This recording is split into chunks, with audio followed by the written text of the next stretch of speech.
Okay, here's the story on the Tulsa Supercomputer by our local PBS station.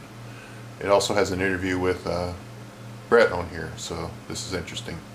Here we go. A new supercomputer to be located in Tulsa will be able to predict future transportation needs and much more. When fully operational, it will be the only community supercomputer and one of the top 25 academic supercomputers in the U.S. Members of the Oklahoma Innovation Institute believe the computer will help generate jobs by giving researchers and entrepreneurs a tool to accomplish what has been impossible before. Famous American inventor Thomas Edison once said, "I have not failed, I've just found 10,000 ways that won't work." Tenacity and patience are still key attributes that researchers like Dr. Raza Alderbont must employ as they work through countless trial and error experiments. Unless you build something, there's almost no way, no guarantee that what you think is going to be the solution is actually going to be the solution, right?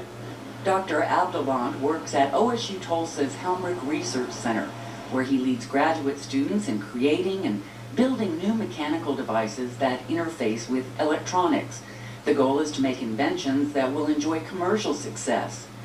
Dr. Abdelband is trying to develop improved infrared technology where cameras can take pictures by detecting heat instead of light. The most expensive part of this process is actually building the device. So if you do a better job in designing them, you save a lot of time and cost. The computers in his lab may be tied up for long periods of time running experiments. Some of the computations that they do now may take 30 days on a high-end desktop computer, but with a supercomputer, it might take literally hours. OSU Tulsa President Dr. Howard Barnett says to improve research, the university is eagerly awaiting the arrival of a new community supercomputer that will be housed at City Hall.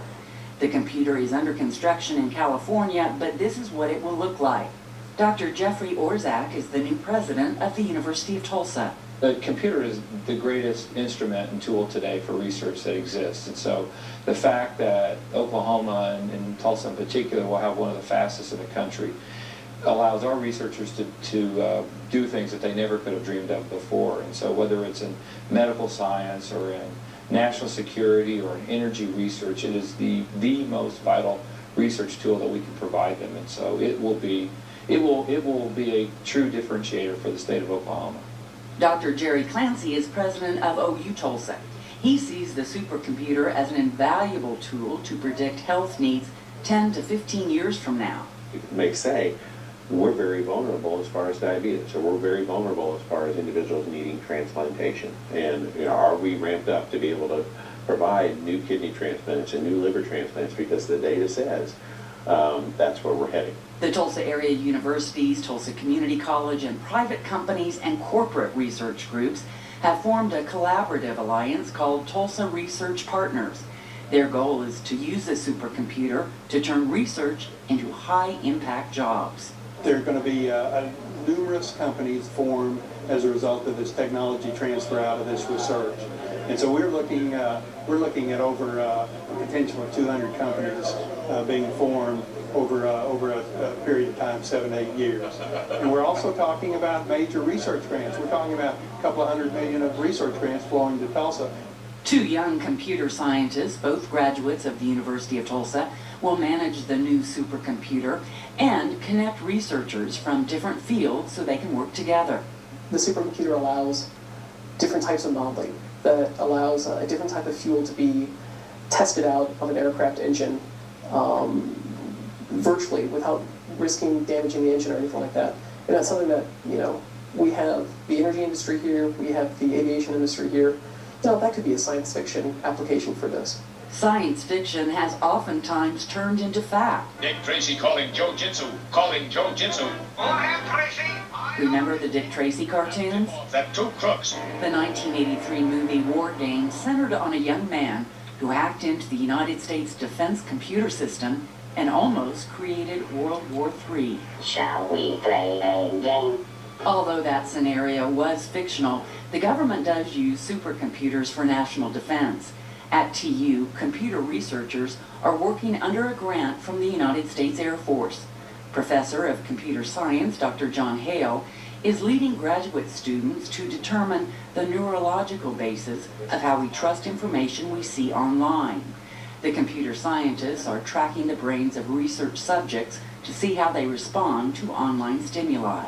And if they make a poor trust decision, that obviously can adversely impact an organization or an agency or a mission. I mean, it could lead to loss of information, some sort of a cyber attack. And so you really want to train individuals optimally to make the best trust decisions that they can.